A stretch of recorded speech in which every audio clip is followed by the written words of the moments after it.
Assalamualaikum dan salam sejahtera. Bersama saya Sarah Nadia dalam dokumentari Syariah dan Rumah Tangga. Pada kali ini, kita akan bertumpuan kepada perbahasan mengenai talak melalui media sosial. Perkahwinan merupakan ikatan suci yang dibina atas dasar kasih sayang dan tanggungjawab bersama antara suami dan isteri. Namun, konflik rumah tangga yang berlaku dalam kehidupan moden telah menyebabkan institusi perkahwinan terdedah kepada pembubaran melalui lafaz talak. Seiring perkembangan teknologi, muncul fenomena talak yang dilafazkan melalui media sosial seperti WhatsApp dan Facebook sekaligus menimbulkan persoalan dari sudut syarak dan undang-undang mahkamah syariah. Satu lafaz walau hanya sekadar mesej mampu memutuskan ikatan perkahwinan. Ini fakta, bukan auta. Mahkamah Rendah Syariah di Gua Musang pada 25 November mengesahkan lafaz cerai talak 3 oleh bekas ahli Dewan Undangan Negeri Adun Palo, Datuk Nuzul Ahmad Diah terhadap isterinya melalui panggilan telefon pada 27 Oktober lalu adalah sah. Talak, suatu lafaz yang ringkas tetapi kesannya besar dalam kehidupan rumah tangga. Namun, adakah setiap perkataan yang dilontarkan oleh seorang suami benar-benar menjatuhkan talak? Dalam hukum Islam, lafaz talak terbahagi kepada beberapa bentuk. Antaranya ialah lafaz soreh, lafaz yang jelas dan terus menunjukkan penceraian. Bagi lafaz talak ini, talak jatuh secara automatik tanpa perlu kepada niat. Berbeza pula dengan lafaz kinayah, iaitu lafaz yang tidak jelas tetapi boleh membawa maksud talak. Dalam situasi ini, talak tidak jatuh kecuali jika disertakan niat suami. Bukan itu sahaja, talak juga boleh berlaku tanpa lafaz melalui cara yang difahami.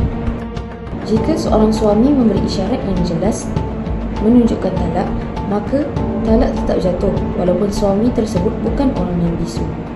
Selain itu, tulisan juga boleh menggantikan lafaz talak. Sekiranya suami menulis talak dengan niat, maka talak jatuh sebaik sahaja ditulis.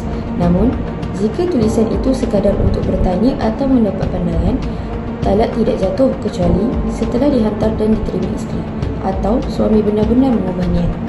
Kesimpulannya, bukan semua perkataan menjatuhkan talak, namun setiap lafaz, isyarat dan tulisan mempunyai implikasi hukum yang serius. Oleh itu, kefahaman terhadap hukum talak amat penting agar tidak berlaku kezaliman dan penyesalan. Dalam masyarakat kita hari ini, isu talak melalui media sosial seperti WhatsApp semakin kerap berlaku. Ramai tertanya-tanya, sah ke talak kalau hanya dihantar melalui mesej? Untuk faham hal ini, kita perlu lihat dahulu kepada rukun talak menurut mazhab-mazhab di dalam Islam. Menurut kitab Fiqhul Islam wa Adillatuhu karya Dr. Wahbah Az-Zuhaili, dalam mazhab Hanafiyah, rukun talak sebenarnya sangat ringkas. Mereka mengatakan bahawa talak hanya memerlukan satu rukun, iaitu lafaz yang menunjukkan maksud perceraian. Sama ada lafaz itu jelas atau berbentuk kinayah, yang penting ia membawa kepada makna talak, dan niat memainkan peranan penting apabila lafaz itu tidak jelas. Tetapi mazhab lain seperti Maliki, Syafi'i dan Hambali melihat talak dengan struktur yang lebih terperinci. Menurut mazhab Malikiyah, talak mempunyai 4 rukun. Pertama, orang yang layak menjatuhkan talak iaitu suami atau wakilnya. Kedua, qasad iaitu niat melafazkan talak. Ketiga, mahal iaitu isteri yang sah dalam ikatan perkahwinan. Dan yang keempat, lafaz sama ada berbentuk soreh atau kinayah. Sementara itu, mazhab Syafi'i dan Hambali menambah satu lagi unsur sehingga rukun menjadi 5, iaitu suami, lafaz, isteri sebagai sasaran talak, wilayah atau kuasa menjatuhkan talak dan juga niat. Bila kita kaitkan dengan fenomena talak melalui media sosial, kebanyakan ulama kontemporari menilai melalui 2 perkara penting yang selari dengan rukun-rukun tadi. Yang pertama, adakah mesej itu adalah lafaz yang jelas? Jika suami benar-benar menulis "aku ceraikan kau", maka ia dianggap lafaz soreh.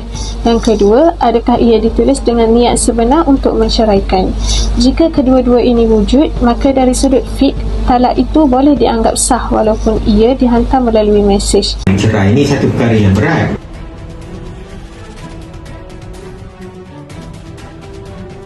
Jadi kalau zaman dulu nak tak nak memang dia face lah. Dia akan beritahu secara berdepan kalau ada apa masalah. Tapi zaman sekarang ni kadang-kadang bila kita ada kemudahan, malu nak berdepan, maka kita guna jalan mudah, iaitulah dengan mengirimkan pesanan.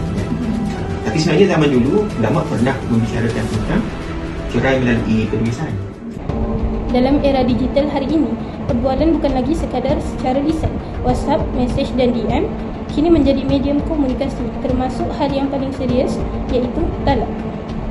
Menurut hukum Islam, talak melalui tulisan dikira sah jika ayat yang digunakan jelas dan nyata. Hukumnya sama seperti lafaz lisan kerana tulisan tersebut telah menyampaikan maksud talak secara terang. Bagaimana pula jika talak ditulis sekadar bergurau? Dalam hadis, talak tetap berlaku walaupun diucapkan atau ditulis secara bergurau. Maka, alasan seperti marah sahaja atau tidak serius itu tidak diterima. Namun, niat suami hanya diambil kira apabila lafaz atau tulisan itu tidak jelas atau dikenali sebagai lafaz kinayah. Jika ayatnya samar, barulah niat menjadi penentu kepada jatuh atau tidaknya talak. Kaedah fiqh menegaskan bahawa hukum ditentukan berdasarkan apa yang jelas, bukan apa yang dirasakan dalam hati. Kesimpulannya, talak melalui mesej akan jatuh jika ayatnya jelas dan benar-benar dihantar oleh suami. Namun, ia tidak jatuh jika mesej itu palsu, bukan ditulis olehnya atau lafaznya yang tidak jelas. Jadi berdasarkan kepada hukum Islam, bila dia lafaz, dia tak jatuh lagi sehinggalah dia duduk depan kita, kena jelaskan apa niat dia. Okay? So kalau dia nafikan, bukan saya yang tulis sebenarnya, ataupun bukan suara saya contohnya kan, bukan tak jatuh. Tapi kalau dia kata, ya betul niat saya memang nak, jatuh lah, turun. Yang kedua, dari sudut undang-undang, sebab kita ni cerai tolak di Malaysia ni, jatuh tak jatuh itu sebenarnya sepatutnya bukan setakat suami isteri saja, tetapi sebab kita nikah pun, kahwin pun, anak-anak akan datang yang kahwin ni mesti berdasarkan kepada undang-undang.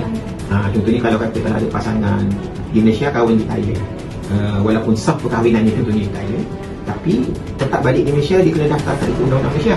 Kalau tak implikasi tak daftar ni, yang pertama akan timbul masalah dari sudut nasab anak, dari sudut pusaka, sebab usah bidang pusaka. Jadi benda ni kita secara tak langsung termasuk dalam kajian lah.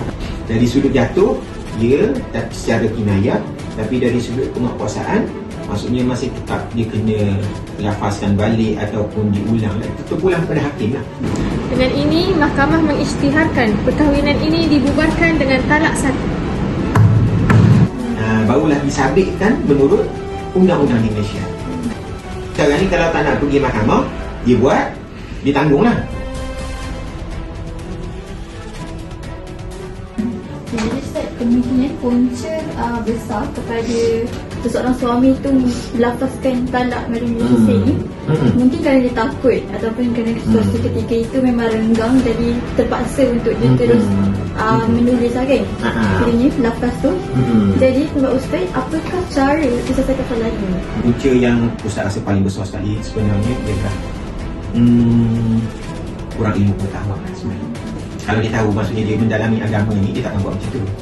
Jadi bagi orang yang mendalami agama, tak sepatutnya dia mudahlah sewenang-wenangnya menceraikan isteri dengan cara macam tu. So cara nak selesaikan masalah ini, yang pertama, kurang ilmu kena tambah ilmu. Tambah orang lelaki, orang puan dia tak cakap, orang puan anak pun dia minta je, cakap aku yang cakap suami lah. So suami tu yang kita kena bagi pendedahan kefahaman agama dengan betul. Yang kedua, sebagai seorang lelaki ni dia kena ada nak selesaikan masalah. Daripada kecil kita kena semai kepada seorang lelaki ni sifat tanggungjawab lah. Kalau nak kahwin sangat, bukan setakat nak kahwin lepaskan nafsu dia je, tapi menerima tanggungjawab itu. Kesimpulannya, walaupun teknologi semakin memudahkan komunikasi, talak bukanlah perkara yang boleh dibuat secara sambil lewat. Satu mesej ringkas pun mampu memberi kesan besar pada hubungan suami isteri.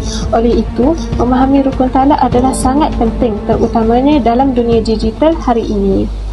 Di sebalik kemudahan teknologi, penceraian bukan hanya sekadar mesej yang dihantar, tetapi ingin melibatkan hukum, emosi dan masa depan rumah tangga. Justeru, setiap keputusan perlu dibuat dengan ilmu dan tanggungjawab serta berpadukan syariah. Ingatlah, walau hanya sekadar di hujung jari, akan ada hati yang terluka dan masa depan yang akan dipertaruhkan. Sekian, terima kasih.